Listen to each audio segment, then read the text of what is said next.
Hello, and welcome again to Living English, where we learn how to speak English for work, travel, or study.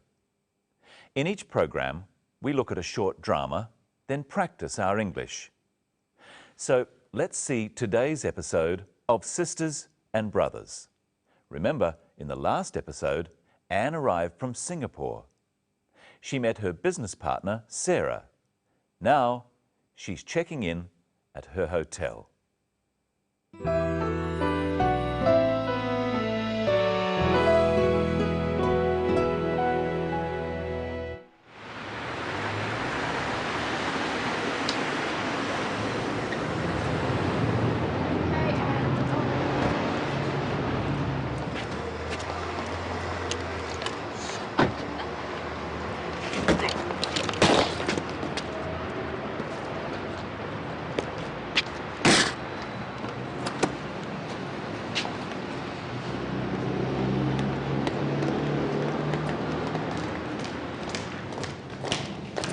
Thank you very much for picking me up. You're very welcome. You'll be all right here? Thanks, I'll be fine. And thank you, Mark, for helping with my heavy bag. Oh, don't mention it. All right then. Nice to meet you finally. I'll ring you tomorrow. Nice to meet you too. Goodbye. Good morning. Would you like to check in? Yes, please. And your name? Anne Lee? Yes. Could you just fill this out, please? How long will you be staying? 2 weeks. Are you here on business? Mainly business. Will you need a hire car? No, thank you. And will you need a map of the city? Maybe later. And will you want a newspaper in the morning? No, thank you. Okay. And how will you be paying, Ms. Lee? Credit card. Thank you. There you go. And here's your key. That's room 309. Enjoy your stay, Ms. Lee. Thank you. I hope I will.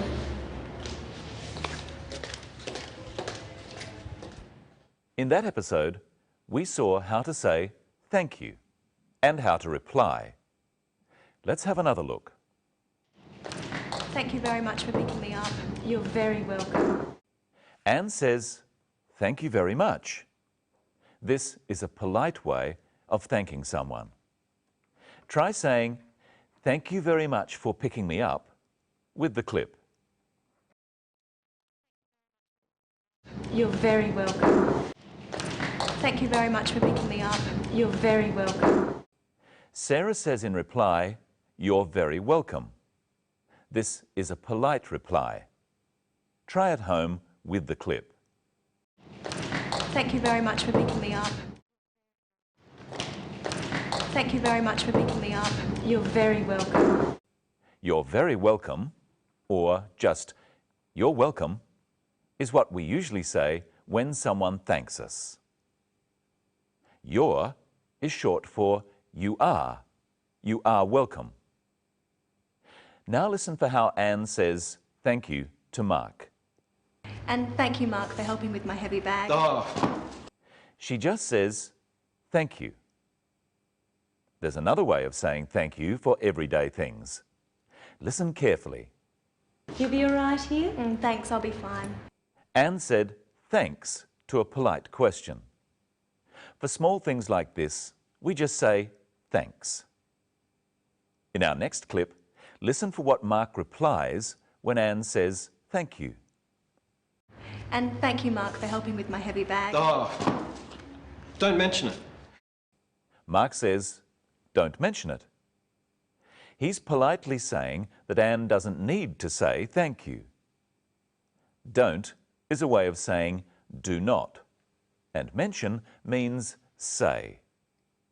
Now try saying it yourself. And thank you, Mark, for helping with my heavy bag. Oh,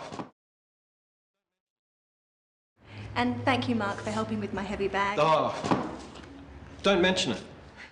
In that episode, we also saw how to say goodbye. Nice to meet you too. Goodbye. She says goodbye as she leaves. It's a formal way of saying that you are going. Practice saying goodbye with the clip. Nice to meet you too. Nice to meet you too. Goodbye. When you get to know someone a little better, you can say, "See you later." Practice saying this after me. See you later. See you later. Now, let's look at how to ask questions about what you're going to do. How long will you be staying? 2 weeks. How long will you be staying?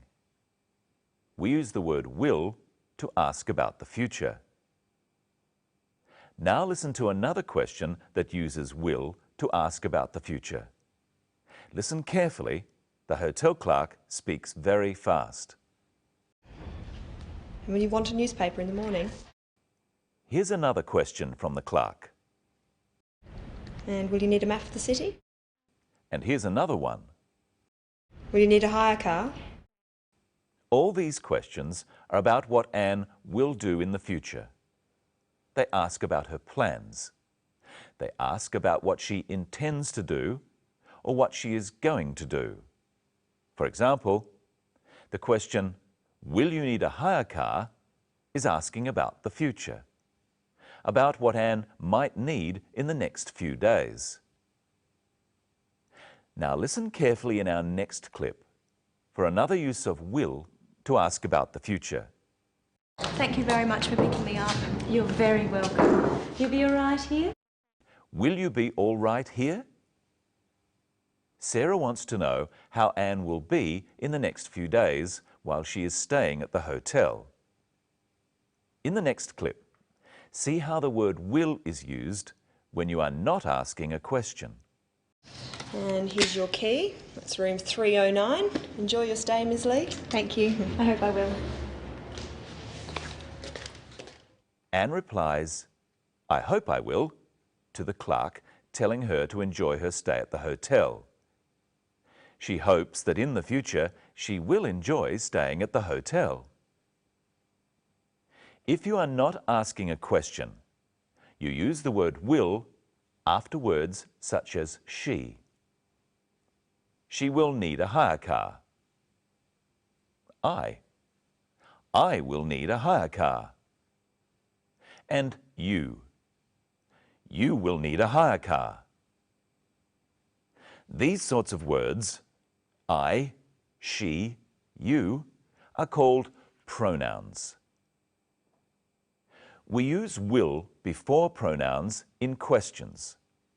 So if I say, "Will you need a hire car?" it's a question. Listen to the difference. Will you need a hire car? You will need a hire car. Can you tell which one of these is a question? Will you enjoy your stay? Or, you will enjoy your stay.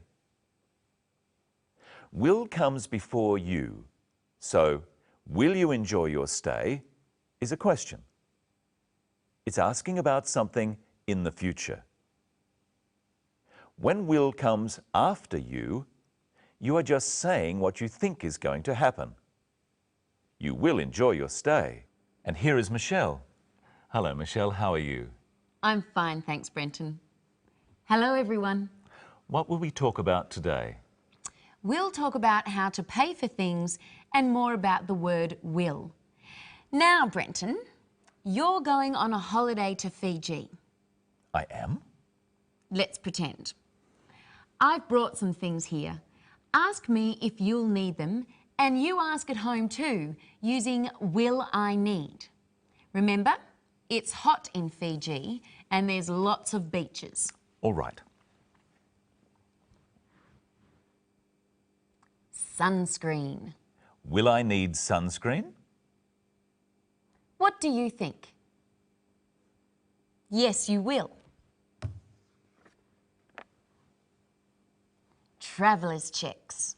Will I need traveller's checks? Yes, you will. Sunglasses. Will I need sunglasses? Yes, you will. Teddy bear. Will I need a teddy bear? No, you won't. I might. Now you answer the questions. Will he need sunscreen? Yes, he will. Will he need sunglasses? Yes, he will. Will he need a teddy bear?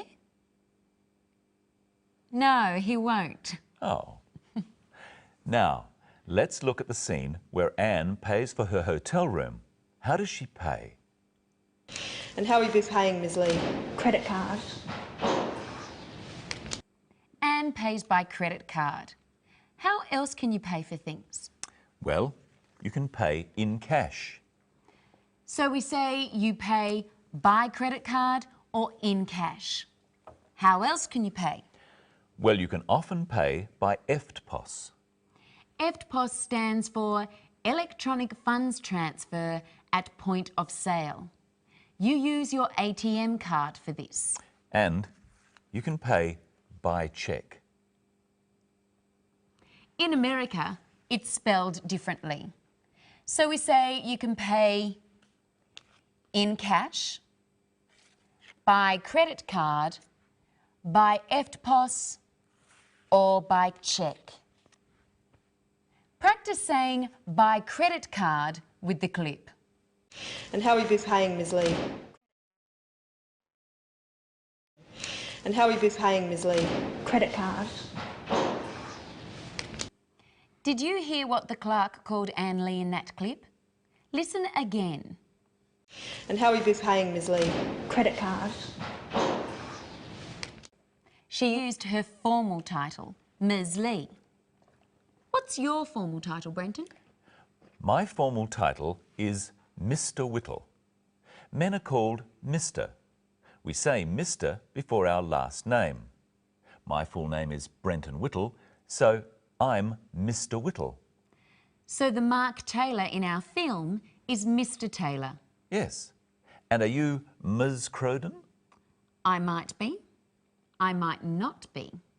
What do you mean? Women can be called Ms., Miss or Mrs. Well, they all sound like each other. Yes, but they're different. You can only be called Miss if you're not married and Mrs. if you are married. Are you a Miss or a Mrs.? I like to be called Ms. Any woman can be called Ms, just like any man can be called Mr. Practice these after me. Mr. Whittle. Mrs. Taylor. Miss Taylor. Ms. Lee. Have a go at saying Ms. Lee with the clip. And how will you be paying, Ms. Lee? Now it's time for a memory test. How are you going to pay? By credit card? By cheque? In cash? And I hope you'll watch our next program. We'll find out how to make appointments and about words to do with time. So until then, see you later.